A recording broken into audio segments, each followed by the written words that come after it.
Videos talking about limits for my pre-AP classes.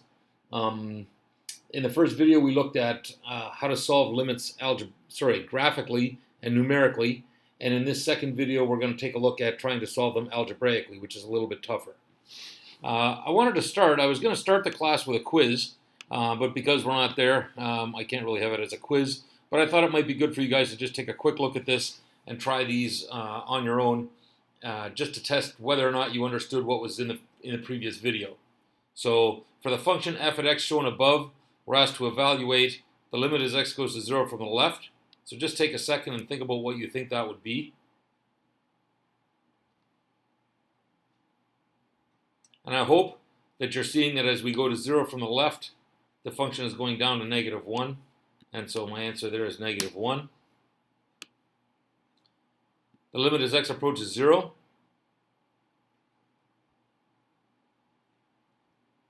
And I hope that you're seeing that as we approach 0 from the left, the answer is -1. As we approach 0 from the right, the answer is 3. And so therefore, the limit doesn't exist. F at 0. And again, I hope you're remembering that f at 0 means that we go across to 0, and then we go up or down until we find the function. We have a hole down here, but we come up and we see that the function is defined right there at 3. And so f at 0 is 3. And finally, the limit as x approaches 1 of f at x.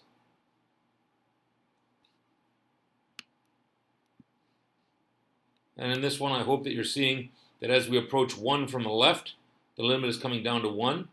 As we approach 1 from the right, the limit is going down to 1. And so therefore, both the left and right-hand side limits are 1, and so the limit is 1. So hopefully that went well, and you feel confident with what we did yesterday, or with what we did in the last video. In this video, as I said, we're going to look at trying to find the limits of rational functions of the form 0 over 0 algebraically. So let me just talk about that for a minute. When I say the limits of rational functions, what do I mean by a rational function? Well, a rational function is a function divided by another function. So anything of the form y equals f at x divided by g at x. When I say of the form 0 over 0, what that means is that, for example, if the limit is approaching 2, if I want the limit as x approaches 2, if I substitute 2 into the functions, I get a 0 in the numerator and a 0 in the denominator. So that's one special type of rational functions, and that's the one we're going to look at in this class today. Okay? So we're only going to look at limits that are of the form 0 over 0.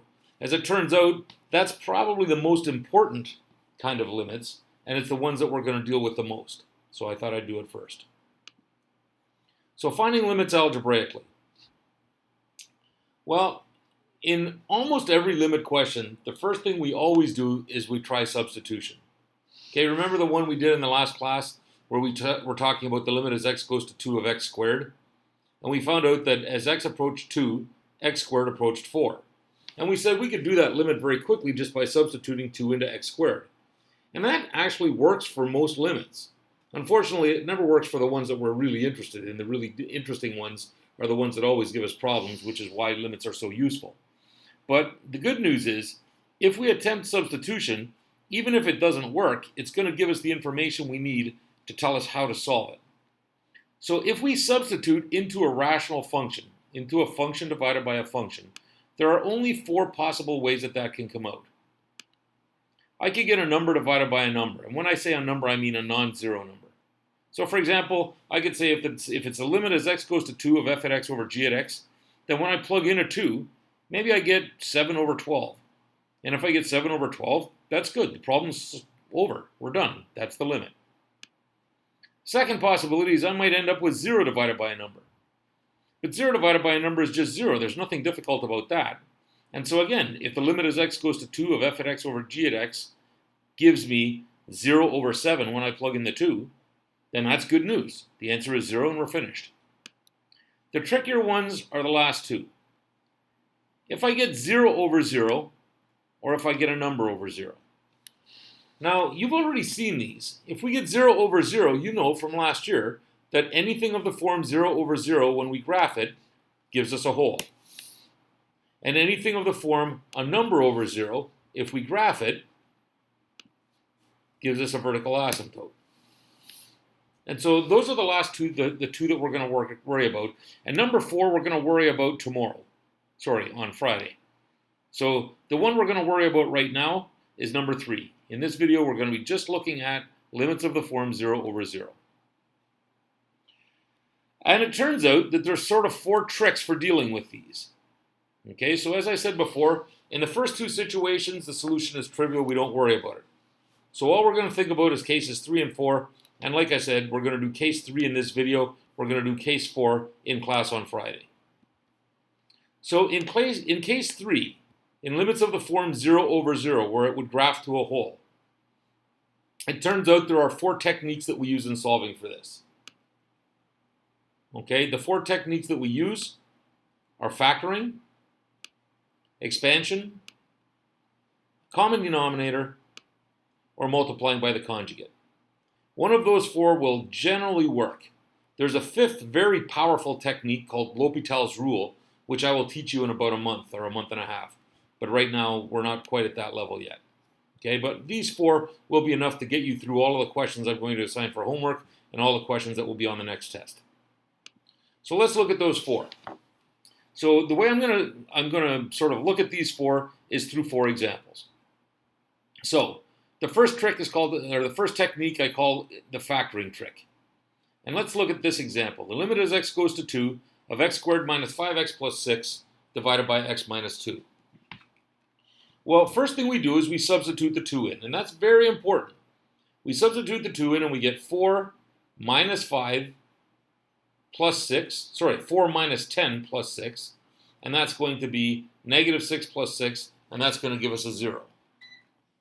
In the denominator, when I substitute in a 2, I get 2 minus 2, and that's going to also give me a 0.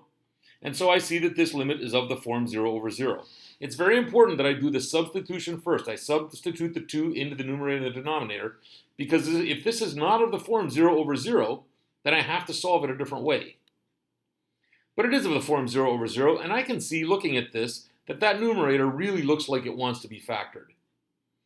And I know that it can be factored, actually, because of something called the factor theorem. I'm not sure if you learned this last year, but the factor theorem says that if I put 2 into a polynomial and get 0 coming out, then it guarantees that x minus 2 is a factor. So I know that this numerator is going to factor into x minus 2 times x plus something, or x minus something. And in this case, it's x minus 2 times x minus 3. So the numerator is x minus 2 times x minus 3. The denominator is x minus 2. And now what I'd like to do is I'd like to, what they call, cancel the top and the bottom. We're not really canceling anything. What we're doing is dividing x minus 2 by x minus 2 and saying that that equals 1. But I hope that you realize now that we can't just divide by x minus 2. Every time we divide from now on, we have to consider, is it possible we're dividing by 0? In this case, we would be dividing by 0 if x minus 2 was 0. And x minus 2 could be 0, but only if x is 2. And this is the way we sidestep this problem. This was the brilliant idea that Newton had in inventing these limits to work with the differential calculus, was that we're not dividing by 0, because in order for this to be 0, x would have to be 2, and x can't be 2 because x is approaching 2. In fact, 2 is the only number in the universe that x cannot be, because it's busy approaching 2. So x could be 7, or it could be negative 51, or it could be 1.999, or it could be 2.001, but it can't be 2. And therefore, x minus 2 isn't going to be 0, and I can do this division, and I just end up with a 1. So I divide the x minus 2's out, I'm left with x minus 3. So now I have the limit as x goes to 2 of x minus 3, and I try my substitution trick again, and this time it works. I put the 2 in, 2 minus 3 is negative 1, and so the limit of this rational function that I started with is negative 1. What does that mean? Well, we already knew that there was a hole here because of the 0 over 0. Now we know where the hole is. We know that this function is going to have a hole when x equals 2 and y equals negative 1. Okay? We move on to the second trick. And in order to illustrate the second trick, we're going to look at a different example. Here, we've got the limit as x goes to 0 of x minus 3 quantity squared minus 9 divided by x. And the first thing we try, again, always, is substitute. We put the 0 in here, I get 0 minus 3 is negative 3, squared is 9, minus 9 gives me a 0, and in the denominator I've got a 0. So again, I see I've got my 0 over 0 form, and this time I'm going to try and expand it, because again, looking at it, you can see that this looks like it can be expanded. It can't be factored, there's nothing to factor there, so we expand this. And when we expand the numerator, we get x squared minus 6x plus 9, that's just FOIL on this binomial, minus the 9 that we had here, over x. And good news, we've got 9 minus 9, so those disappear. And now I see I've got x's in the top and x's in the bottom. I can factor an x out of this thing in the top. And when I do that, I'm left with x times x minus 6 in the numerator, from x squared minus 6x. I have an x in the denominator. Again, I want to divide x divided by x, and I'm allowed to do that because the only time I would get into trouble is if x equals 0, and just like the last time, x can't equal 0 because x is approaching 0. So x over x is fine, and that leaves me with x minus 6. And when I substitute a 0 into x minus 6, I get 0 minus 6, which gives me negative 6. And so that tells me that the limit as x approaches 0 of this original question, of this blue function up here, the limit as x goes to 0 of that function is negative 6. And again, I know that if I have 0 over 0, that means there is a hole, and now I know that the hole occurs when x equals 0 and y equals negative 6. In other words, there's a hole at 0, negative 6. That's the expansion trick. That brings us on to our third trick, the common denominator trick. And to illustrate this, again, we're going to look at a different example. The limit as x goes to 0 of 2 over x plus 3 minus 2/3 over x. Just like before, the first thing we do is we try substituting the 0. The first thing we always do in limits is substitute. So I put in the 0 and I get 2 over 0 plus 3, which is 2/3, minus 2/3 gives me this 0 in the numerator, and again, I see the 0 in the denominator. Once again, I'm of the form 0 over 0, so I'm going to do one of those 4 tricks I told you about. When you look at this, you can see there's nothing that you can factor here, so the factoring trick is no good. There's nothing to expand, so the expansion trick is no good. But we can get a common denominator here in the numerator. The denominator that's going to be common is going to be 3 times x plus 3. And so when I work this out, I'm left with this in the numerator. The 3 comes over here and makes that a 6. The x plus 3 comes over here, and I get 2 times x plus 3. And I end up with, in the denominator, my common denominator is 3 times x plus 3. So this is what my numerator used to be, and it's still, of course, over x, which I'm going to write as x over 1. Now I know that dividing by a fraction is the same as multiplying by the reciprocal, so I can multiply this by 1 over x instead of dividing by x over 1. And if I expand the numerator, good things happen. I'm left in the numerator with 6 minus 2x minus 6. The 3 over x plus 3 stays the same. And here, instead of dividing by x over 1, I'm now multiplying by 1 over x. You can see what's going to happen here. These two 6's are going to cancel each other out. That's going to leave me with a negative 2x in the top and an x in the bottom. And I can divide those two x's because, again, I couldn't divide if x could be 0, but x can't be 0 because x is approaching 0. So the two x's can divide out, and I'm going to be left with negative 2 over 3 times x plus 3. And now I can try substituting again. And now when I substitute, I don't have this problem. 0 plus 3 is 3 times 3 is 9. So my limit is going to be minus 2/9. Again, when I started out, I knew that I had 0 over 0, so that tells me that when x equals 0, I have a hole, and now I know where the hole is. The hole is at 0, negative 2/9. My last example is using something called the conjugate trick. The example I've chosen is the limit as x goes to 9 of the square root of x minus 3 over x minus 9. Again, I start by substituting. 9 goes into there, I get the square root of 9 is 3, 3 minus 3 is 0, that's my 0 in the numerator. And in the denominator I have 9 minus 9, and that gives me a 0 in the denominator. In this case, again, if I think of my first 3 tricks, I can't factor this, there's nothing to factor. I can't expand it, there's nothing to expand. I can't get a common denominator because there are no denominators. And so the only thing left to me is my fourth trick, the conjugate trick. And what that means is I multiply by what's called the conjugate. The conjugate of the square root of x minus 3 is the square root of x plus 3. So we multiply by the square root of x plus 3. Of course, I can't just multiply this thing by the root of x plus 3. That would change the question. But if I multiply by root x plus 3 over root x plus 3, that's the same as multiplying by 1, and that doesn't change anything. Now up here, I've got the binomial expansion. I've got a product of two binomials, and I expand that using FOIL. Firsts, outers, inners, lasts. When I do the two firsts, I get root x times root x, and that's an x.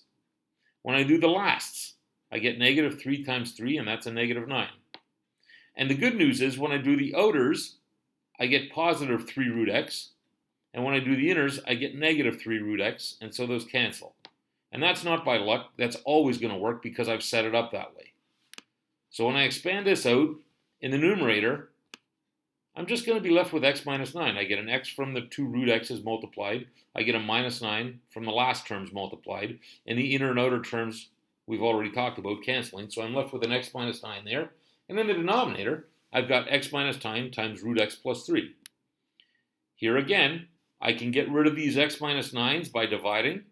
The reason I'm allowed to divide is because x minus 9 is never going to be 0, because in order for x minus 9 to be 0, x would have to equal 9. But x can't equal 9 because x is approaching 9. So x minus 9 over x minus 9 comes out to 1. And I'm left with the limit as x goes to 9 of 1 over the square root of x plus 3. And now I can substitute, and the 9 goes in here. The square root of 9 is 3. 3 plus 3 is 6. So my limit is 1 over 6. And once again, because I started with 0 over 0, I know that when x equals 9, I have a hole. And the hole is at the coordinate 9, 1/6. Sorry, that's a typo. That should be a 9. I'll have to fix that. Let's see if I can do it here. Yeah, not very well.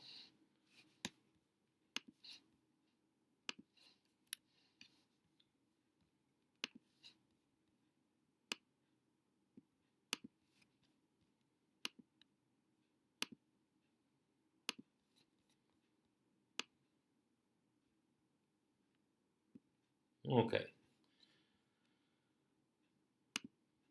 So that goes through the 4 techniques.